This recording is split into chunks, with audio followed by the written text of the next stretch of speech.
Greater వ్యాప్తంగా మూసీ నది ఉద్రిక్తత తగ్గింది. వరదల కారణంగా ముసరంబాగ్ బ్రిడ్జ్ సమీప ప్రదేశాల్లో భారీగా బురద పేరుపోయింది.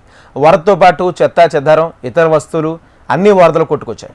ఇప్పటికే జీహెచ్ఎంసీ సిబ్బంది పేరుకుపోయిన వ్యర్థాలను తొలగించి వాహనాలు వెళ్లేందుకు దారులను క్లియర్ చేస్తున్నారు. దీనికి సంబంధించి మరింత సమాచారం మా ప్రతినిధి ప్రియాంక అందిస్తారు. గ్రేటర్ వ్యాప్తంగా మూసీ నది ఉధృతత తగ్గింది. ప్రజెంట్ మనం ఇక్కడ మూసరంబాగ్ బ్రిడ్జ్ దగ్గర అయితే ఉన్నాము.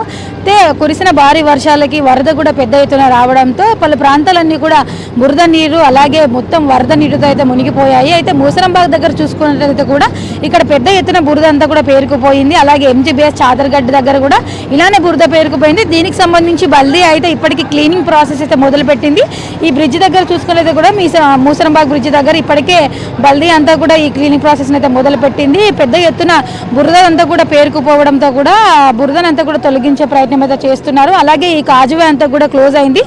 భారీ వర్షాలకైతే ఇది మొన్న అర్ధరాత్రి నుంచి నిన్నటి వరకు కూడా పెద్ద ఎత్తున వరద రావడంతో కూడా మొత్తం వస్తువులన్నీ కూడా పక్కన మూసి పరివాహక ప్రాంతాల్లో ఇళ్ళల్లో ఎవరైతే ఉన్నారో సో వాళ్ళ వస్తువులన్నీ కూడా ఈ వరదలో కొట్టుకువచ్చాయి. మనం ప్రజెంట్ చూడొచ్చు అక్కడ వాళ్ళకి సంబంధించిన వస్త్రాలు కావచ్చు, వస్తువులు కావచ్చు ఎలా కొట్టుకువచ్చాయో సో అవన్నీ కూడా కొట్టుకురావడము, అలాగే పెద్ద ఎత్తున బురద ఇతర వ్యర్థాలన్నీ కూడా పేరుకుపోయాయి. దీన్ని అంతా కూడా ప్రస్తుతం బల్దీ సిబ్బంది అంతా కూడా తొలగిస్తున్నారు. అలాగే వన్స్ ఇదంతా కూడా పూర్తయిన తర్వాత ఇటువైపుగా వెళ్లే వాహనాలకి అనుమతిస్తారు. ముందుగా ఇటువైపు నుంచి వెళ్లే వాళ్ళను కూడా అంబర్పేట వెళ్ళాలన్నా కూడా అత్తాపూర్ అలాగే ఇటువైపుగా వెళ్లే వాహనాలందరికీ కూడా ఈ బురదంతా కూడా ఈ క్లీన్ ప్రాసెస్ అంతా కూడా పూర్తయిన తర్వాత అనుమతి ఇవ్వనున్నారు. ఇటువైపుగా వెళ్లే వెహికల్స్ అన్నిటికీ కూడా ప్రస్తుతం అయితే ఈ కాజు అంతా కూడా క్లోజ్ చేశారు.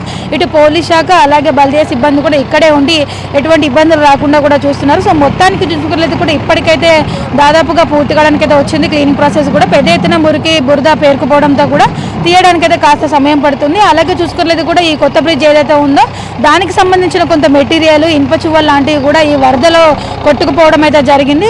ప్రజెంట్ ఇదంతా కూడా చెత్త చెదారం ఇతర వ్యర్థాలతో అయితే నిండిపోయితే కనిపిస్తుంది. ఈ క్లీనింగ్ ప్రాసెస్ అయితే త్వరగా ముందుకైతే సాగుతుంది. సో మొత్తానికి చూసుకున్నట్లయితే కూడా అన్ని ప్రాంతాల్లో ఎక్కడెక్కడైతే బురద పేరుకుపోయిందో అక్కడంతా కూడా క్లీనింగ్ ప్రాసెస్ అయితే మొదలు పెట్టారు బల్దీ సిబ్బంది. ఇప్పుడు జర్నలిస్ట్ రవితో ప్రియాంక, HM TV, హైదరాబాద్.